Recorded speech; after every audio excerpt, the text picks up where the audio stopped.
स्वागत है आप सबका मेरे चैनल में। त्रिशा को बिहारी लड़के क्यों पसंद है? क्यों त्रिशा बिहारी लड़के से शादी करना चाहती हैं? क्या त्रिशा बिहार के लड़के से शादी करने के लिए अपने बंगाल वाले बॉयफ्रेंड को छोड़ दें? हम इन सब बातों पर से पर्दा उठाए उससे पहले आप वीडियो को लाइक कर ले, चैनल को सब्सक्राइब कर ले। वीडियो पूरा देखने के बाद इसे शेयर जरूर करें। अब वीडियो में आगे बढ़ते हैं।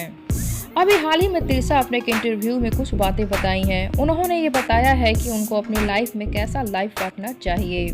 त्रिशा ने अपनी पसंद खुलकर बताई है। उन्होंने कहा है कि उनका जन्म बंगाल का है पर उनको बिहार ज़्यादा पसंद है। बंगाल की संस्कृति उन्हें पसंद नहीं, बिहार की संस्कृति उन्हें बहुत ही ज़्यादा अच्छी लगती है और उनको बिहार बंगाल से भी ज़्यादा अच्छा लगता है।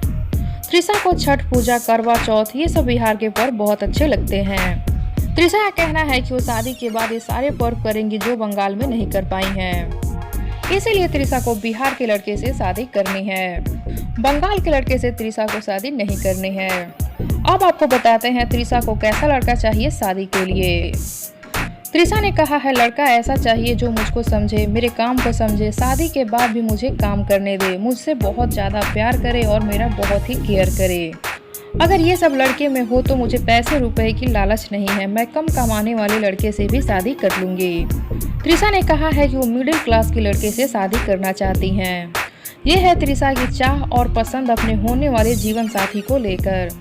पर अभी सवाल ये है कि त्रिशा का MMS वायरल होने के बाद अभी त्रिशा की इज्जत की धज्जियां बहुत ही उड़ी हैं। ऐसे में उनसे कौन बिहारी लड़का शादी करेगा? कौन होगा वो लड़का जो त्रिशा का हाथ जीवन भर के लिए पकड़ेगा? त्रिशा को बंगाली नहीं बल्कि बिहारी लड़का ही चाहिए।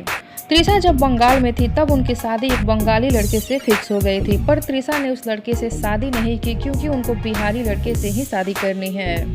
उनको बिहारी लड़के और बिहारी संस्कृति बहुत ही ज़्यादा पसंद है। त्रिशा को भोजपुरी भाषा बहुत मीठा लगता है। त्रिशा का बचपन से ही सपना है कि उनका जीवन साथी कोई बिहारी लड़का ही बने। ये तो आने वाला वक्त ही बताएगा कि बिहारी लड़के से शादी का सपना त्रिशा का सपना ही रह जाता या ये सपना सच में पूरा होता है। त्रिशा की शादी बिहारी लड़के से होगी या बंगाली लड़के से होगी, ये तो आने वाला वक्त ही बताएगा। तो आप सबको क्या कहना है त्रिशा की इन बातों को लेकर नीचे कमेंट बॉक्स में ज़रूर बताएं। साथ ही वीडियो को लाइक कर लें, चैनल को सब्सक्राइब कर लें और इस वीडियो को ज़्यादा से ज़्यादा शेयर करें ताकि और भी लोग त्रिशा के सपनों के बारे में जानें और अपनी कीमती राय दें।